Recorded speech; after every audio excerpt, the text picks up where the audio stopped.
Let's jump right in.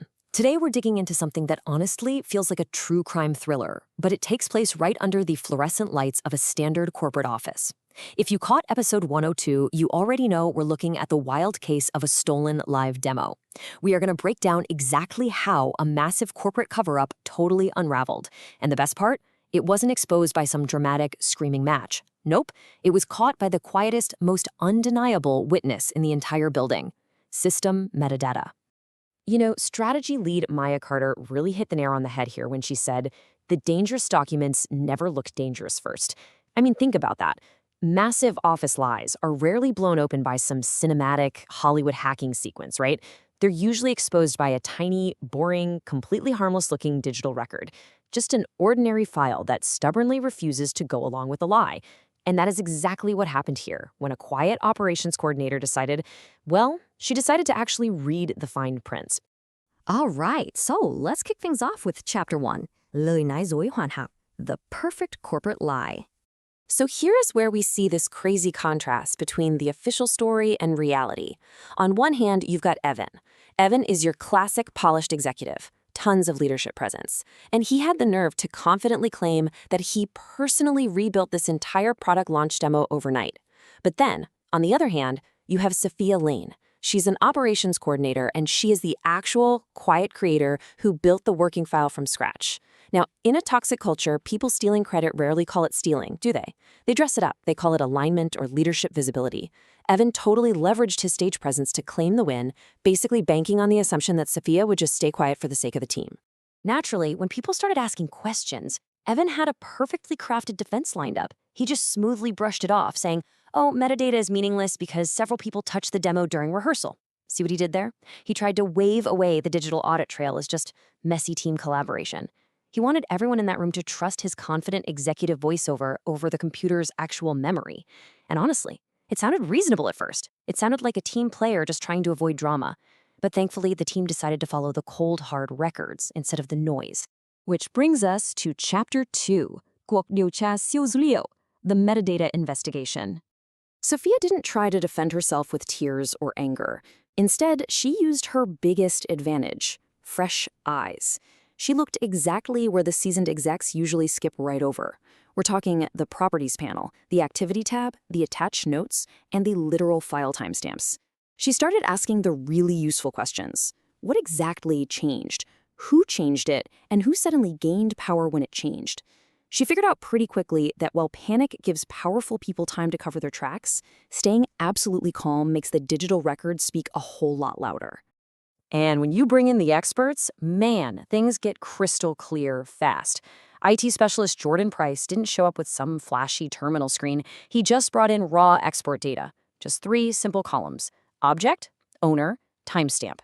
Jordan proved that the truth isn't magic. It's just a sequence of undeniable actions. Somebody opened something, changed something, and benefited from it. When Evan tried to argue that logs need interpretation, Jordan literally just pointed to the table. I mean, you can't argue with that. The sequence left absolutely zero room for interpretation. This led to a massive breakthrough for analyst Aisha Morgan. She mapped out the exact timeline. Boom! 1, the commit log is created. 2, the export metadata is saved. And 3, the screen recording is captured.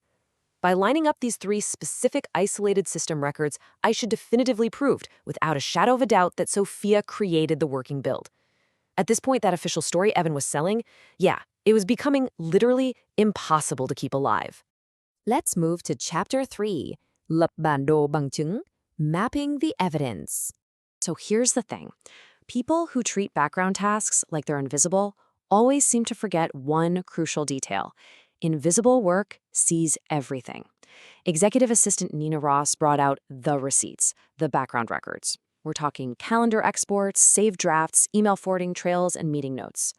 The whole cover-up relied on everyone believing this was just one isolated file error. But Nina proved that background work always leaves a foreground trail. With every single calendar invite and auto-save draft she dropped onto that map, Evan's polite little explanation just shrank further and further into nothing. And then Maya Carter anchored the room with this absolute mic drop moment. She said, "We do not need louder opinions. We need a clean path from action to owner." That right there, that perfectly captures why visual proof maps absolutely destroy corporate lies.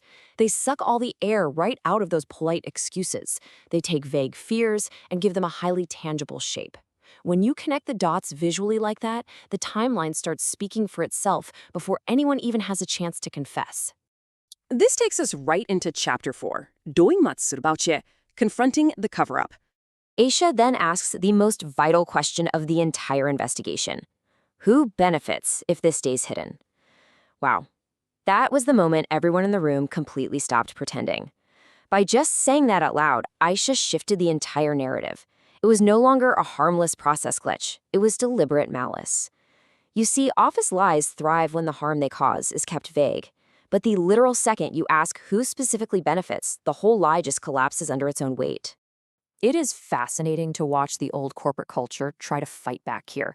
They relied heavily on polite, polished buzzwords. Things like context, team outcome, leadership visibility. Sounds super professional, right?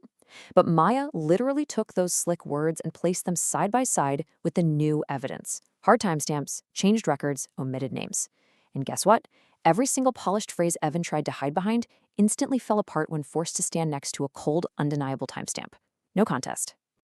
Now for our final section, Chapter 5, 社区of 保卫, Systemic Repair and Protection.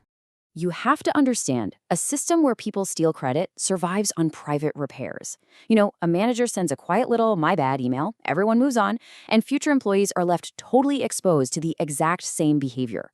But Maya was having none of that. Her philosophy was brilliant. Do not quietly fix what can publicly teach. The damage Evan did to Sofia's reputation was public, so the correction absolutely had to be public to restore her name. They needed to use this to teach the entire office a serious lesson about accountability. So board member Elise Warren stepped in and laid down some new architectural rules. Step 1. Demo ownership logs absolutely must appear beside every single launch file, no exceptions. Step 2. Presenter-only credit is strictly banned. Now, this wasn't about petty revenge. It was about structural architecture. They took this awful discovery and turned it into systemic protection against future credit theft. The old culture used the process to erase people, right? Well, this new culture was going to use the exact same process to protect them. So, what's the ultimate takeaway here? A live stage can make a lie louder, but metadata can make the truth impossible to ignore. It is so incredibly true. No matter how polished a presentation looks, no matter how ridiculously confident an executive sounds standing in a boardroom, the digital audit trail always remembers. Truth in the modern workplace almost never arrives as a dramatic, heroic speech. It arrives as a boring file property that's just patient enough to outlive the lie. I want to leave you with a final, kind of provocative thought to chew on regarding your own workplace. If your office relied purely on system metadata instead of speeches starting tomorrow, who would actually own your team's success? It's a heavy question, isn't it? Really makes you think about your digital footprint and what true accountability looks like. Thank you so much for joining me for this explainer. Remember, the record is always watching. Keep learning, keep questioning, and I'll catch you next time.